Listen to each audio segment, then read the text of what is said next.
Amen. Mais je vous salue tous dans le nom précieux de Jésus-Christ. Alléluia. Un peu distrait là. Comment papier,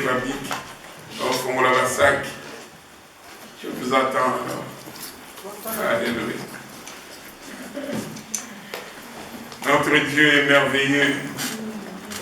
Dans tout ce que nous avons écouté et dans les témoignages, nous voyons que Dieu agit. Comme il a dit, mon Père agit, moi aussi j'agis. Alléluia. C'est pourquoi nous devons vraiment faire confiance à ces dieux-là. Alléluia.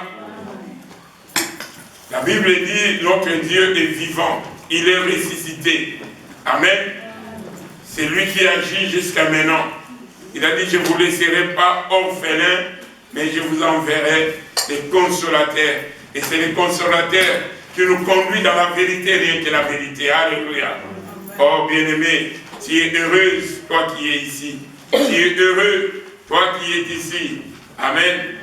Parce que la Bible dit, heureux ceux qui écoutent la parole de Dieu et qui la mettent en pratique. Alléluia.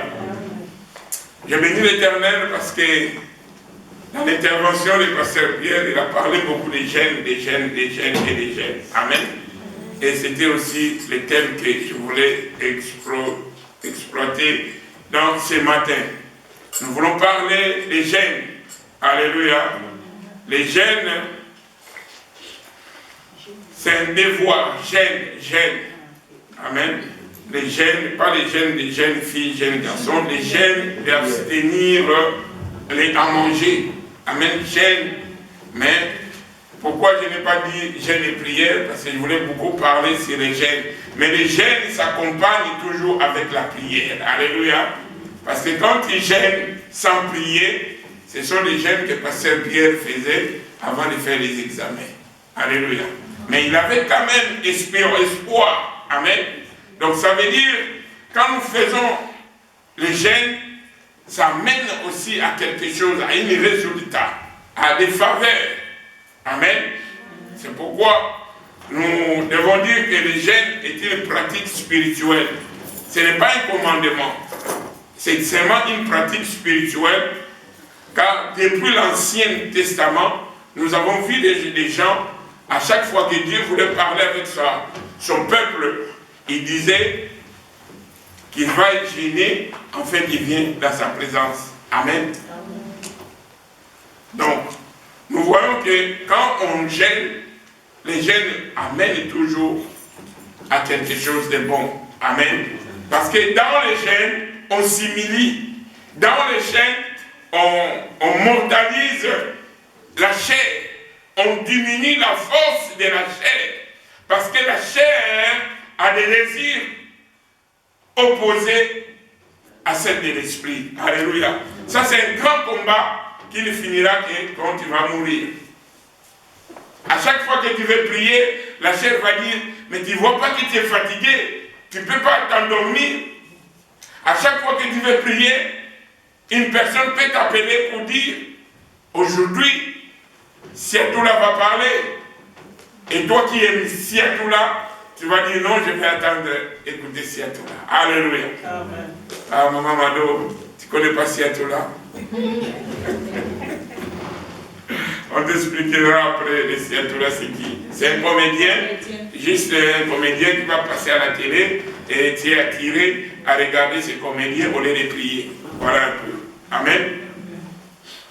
Donc, gêner, c'est s'abstenir de satisfaire tout appétit physique, si on peut le définir comme ça.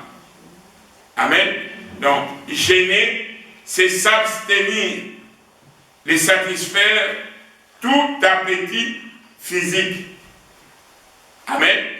Les gènes peuvent être volontaires ou involontaires. Je m'explique. Volontaire, c'est toi-même qui dis, je vais gêner pour ceci et cela. Amen. Involontaire, c'est toi qui n'avais pas cette idée, mais il y a une convocation solennelle de l'Église par le pasteur qui dit demain et après-demain, 3 jours de jeûne parce que nous voulons que Dieu se manifeste dans notre assemblée. Alléluia. Ça veut dire qu'il y a une convocation. Ça devient maintenant une volonté. Tu ne voulais pas. Mais on te le pose parce qu'il y a un droit. Alléluia. C'est pourquoi j'ai dit qu'il y a... Les jeunes peuvent être volontaires ou involontaires. Amen. Une convocation solennelle que l'Église peut lancer. Amen. Nous voyons que dans plusieurs religions, ils instituent les jeûnes. Amen. Je dis bien religion. Amen. Nous ne sommes pas dans les religions. Amen. Dans les religions, des fois, ils proclament dans une année une fois. Nous savons, nos frères musulmans, dans une année, ils ont toujours un moment de jeûne. Amen. Mais pour te dire que leur jeûne, ça ne vaut rien parce que nous allons voir tantôt les modèles de jeûne et celles qu'eux ils font, ça va être différent. Amen. Et leur jeûne aussi n'est pas beaucoup important parce que ils n'ont pas accepté Jésus-Christ comme seul Seigneur et Sauveur. Parce que Jésus-Christ est le chemin, la vie et la vérité. Amen. Si tu ne suis pas cette chemin, cette vérité, cette vie, tu es à part. Alléluia. Voilà pourquoi j'ai dit un peu que leur jeûne est semblable et que image. Amen. Donc leur jeûne, c'est vraiment un jeûne bidon. Amen. Je vais parler un peu d'une dame dans l'évangile selon Luc. Prenons Luc 2. Celle-là, elle m'a épaté comment elle faisait les jeûnes dans son âge. Amen. Nous prenons Luc 2.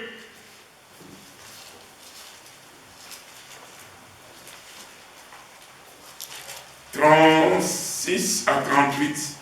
Si ça peut aller comme ça, parce que tout au bon de la l'air, nous n'avons pas beaucoup de temps. Amen. Luc 2, 36 à 35. Pas d'avis. Je vais prendre les lignes. 36 à 37. 37 à 37. Je lis au nom de Jésus. Luc 2, verset. Luc 2, 36 à 37. Là. Il y avait aussi une prophétesse, Anne, fille de Phanuel, de la tribu d'Assé. Elle était fort avancée en âge. Elle avait vécu 7 ans avec son mari depuis sa virginité. Restée veuve et âgée de 84 ans. Elle ne quitta pas le temple, et elle servait Dieu nuit et jour, dans le jeûne et dans la prière. Amen.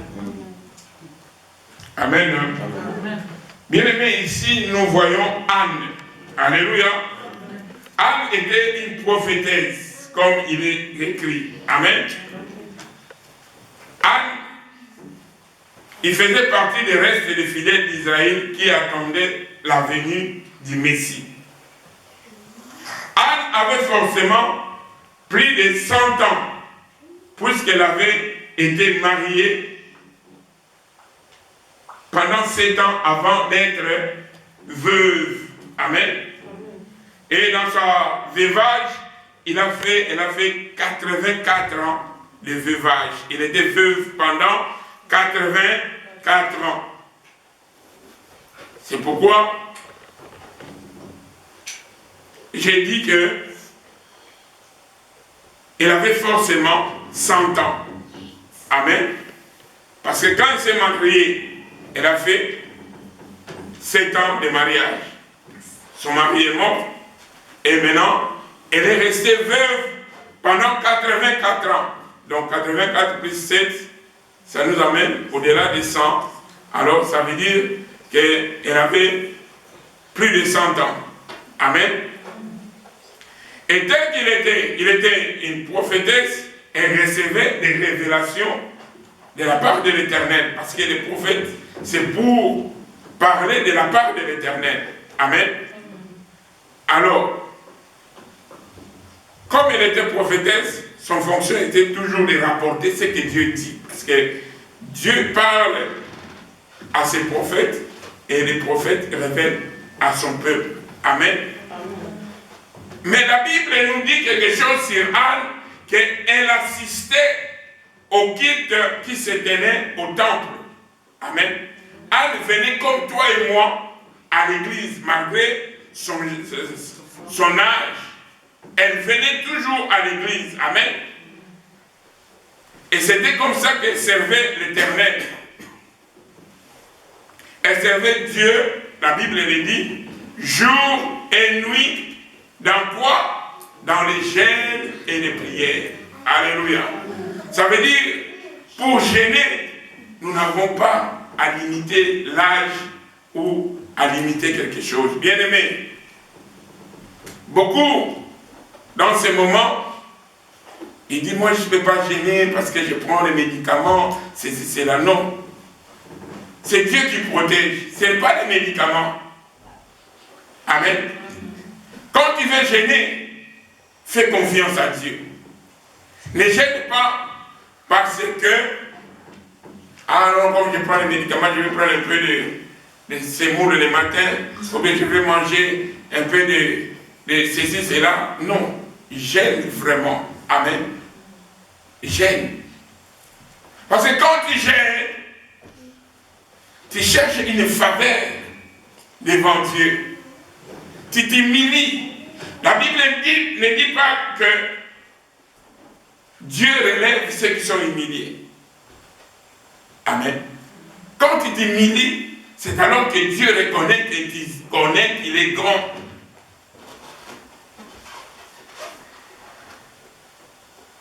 Dans l'humilité, Dieu va te relever, Dieu va te donner même des dons. On a parlé des dons.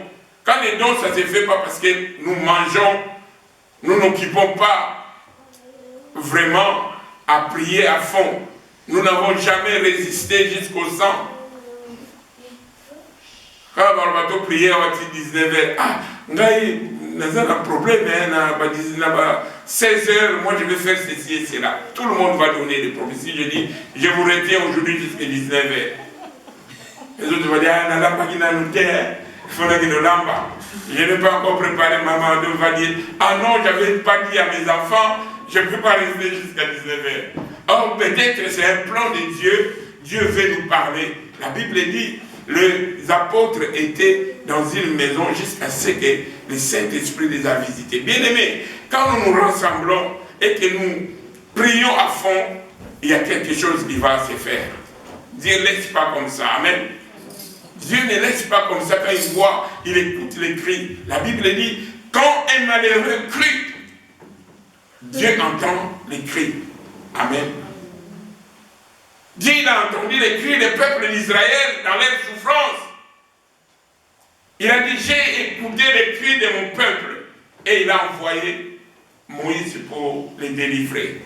Ça veut dire, quand nous crions ici, Dieu peut entendre et peut nous, pas nous envoyer peut-être un Moïse, mais peut nous donner une révélation ou nous donner une parole de connaissance. Dans leur détresse, il cria à l'Éternel. L'Éternel envoya sa parole. La parole les délivra. L'Éternel les délivra. L'Éternel les parla. Amen. Ça veut dire, quand nous crions, Dieu est là. Amen. Voilà. Donc, nous avons parlé d'Anne, qui est un modèle pour notre âge. Nous ne devons pas avoir peur de notre âge ou de nos problèmes. Mais quand nous nous humilions devant la face de Dieu, c'est alors que Dieu nous donnera de la solution. Alléluia. Sachez bien que lorsqu'on gêne, on diminue la puissance de la chair. Parce que la chair est puissante. Amen. La chair nous commande. Non, et d'abord là, tu les as bien changés. Tu prends même 10 minutes, 20 minutes de changer. Ah, oh, il kanginga, ozongi, obandeli. Ah, movo Alléluia. Tu vois comment la chair nous commande. Ah, on a pantalon rouge d'air. Est-ce que nous avons un pantalon rouge? Ça, c'est la chair. Il nous domine. Amen. Mais quand tu es dans les gènes, bien aimé, dans les gènes, surtout quand tu te mets ici, là, tu dis je ne sors pas. Mais tu vas voir le mystère. Tu dois écouter. Quand toi tu dis que je n'ai jamais écouté Dieu, dans les gènes, tu peux écouter Dieu. Dans les gènes, tu t'approches de Dieu. Bien aimé, nous devons se discipliner. Nous devons se discipliner. Moi, j'ai fait une discipline chez moi. 22 heures ne peut pas passer, je dors. Alors, quelquefois, il y a des exceptions.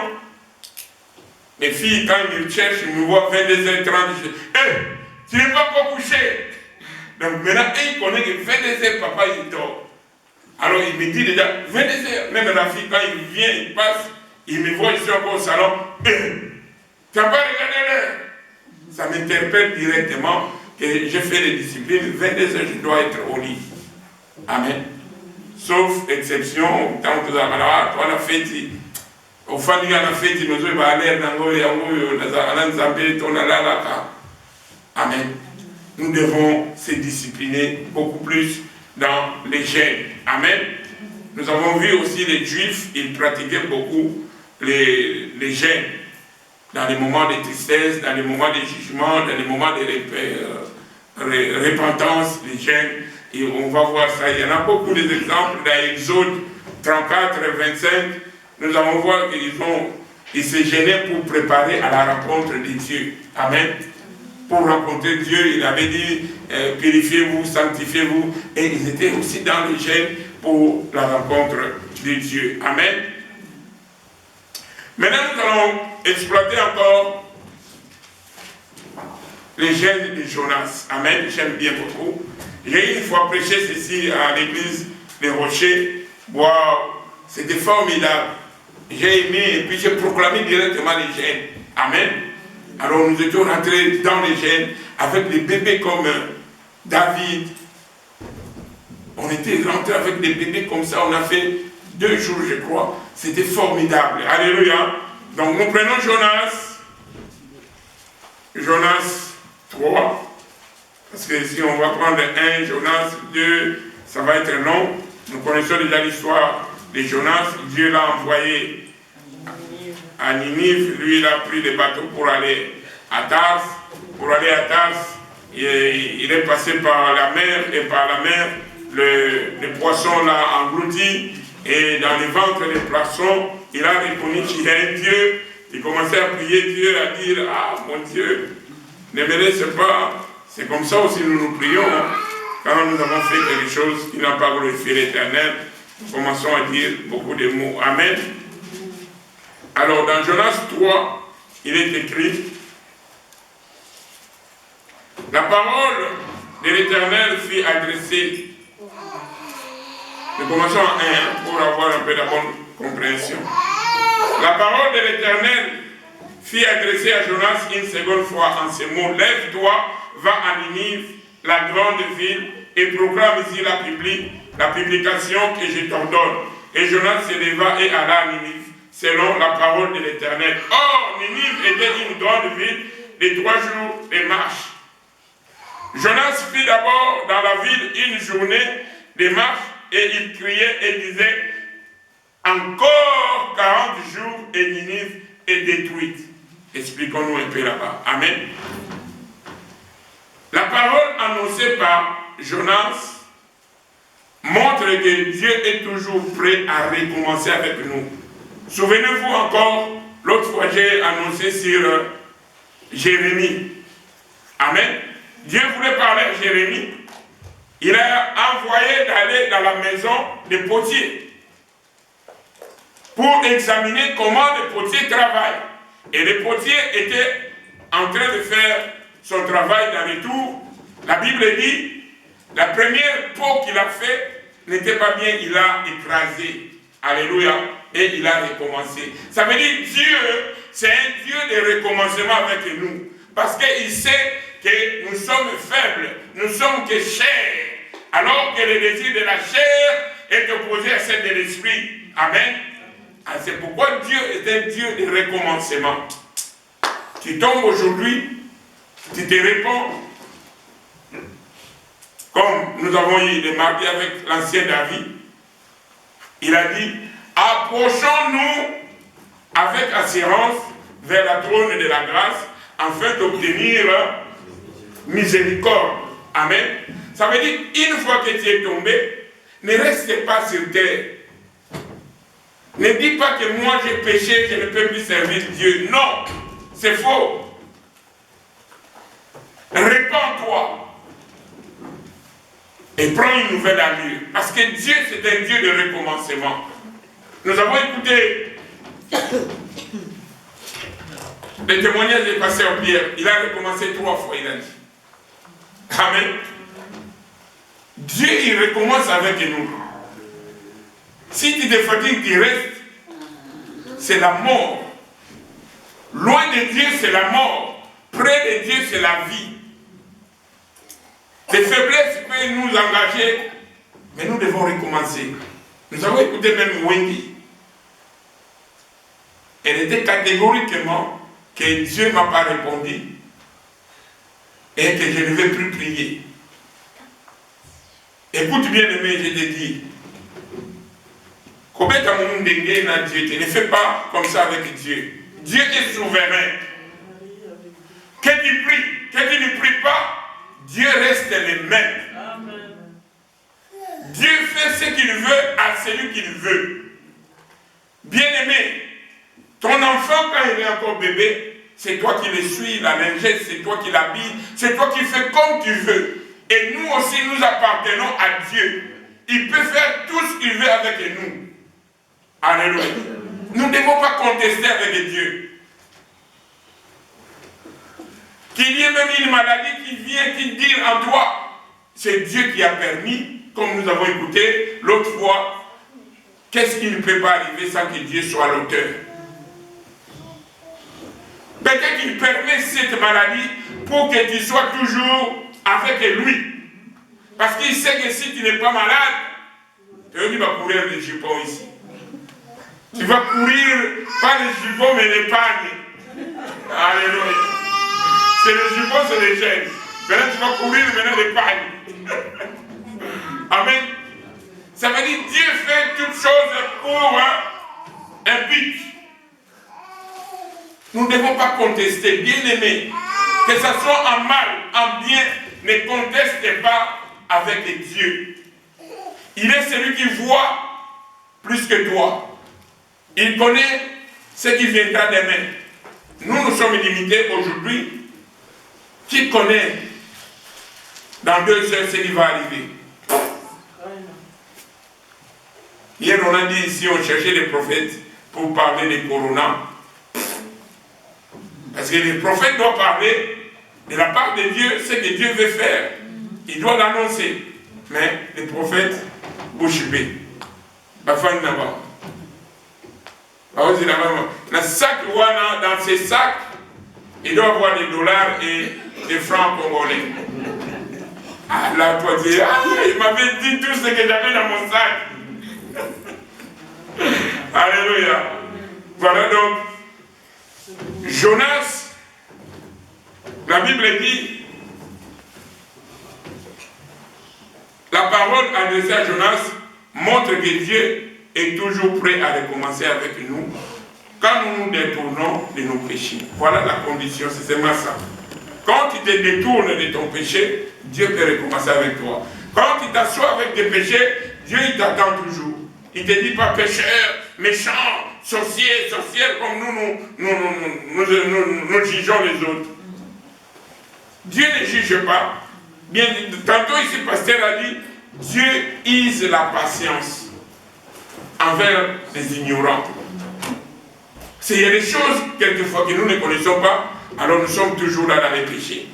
Une fois que ces choses sont révélées, tu dis, j'étais dans les péchés, je sors, maintenant je vais marcher avec Dieu. Et Dieu, il te dit, viens fidèle ami, je vais marcher avec toi. Alléluia.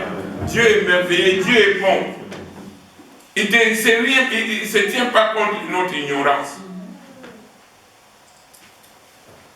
Alléluia. Mais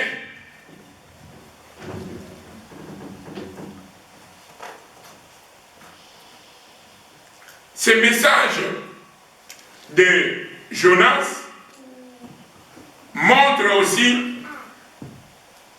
contrairement à ce qui est passé au chapitre 1, parce qu'au chapitre 1, quand il a dit « Lève-toi, va à Ninive, à la grande ville, crie contre elle, car sa méchanceté est montée jusqu'à moi. » Et Jonas se leva pour s'enfuir. Alléluia. Donc, dans 1, Jonas n'a pas obéi. Alléluia. Regarde encore un mot que nous venons d'exploiter, l'obéissance. Nous devons obéir. Quand Dieu dit quelque chose, tu résistes. Dieu résiste aux orgueils. Amen. On nous a appris hier l'orgueil. L'orgueilleux, c'est qui? L'orgueilleux, c'est celui qui n'obéit pas à la parole de Dieu.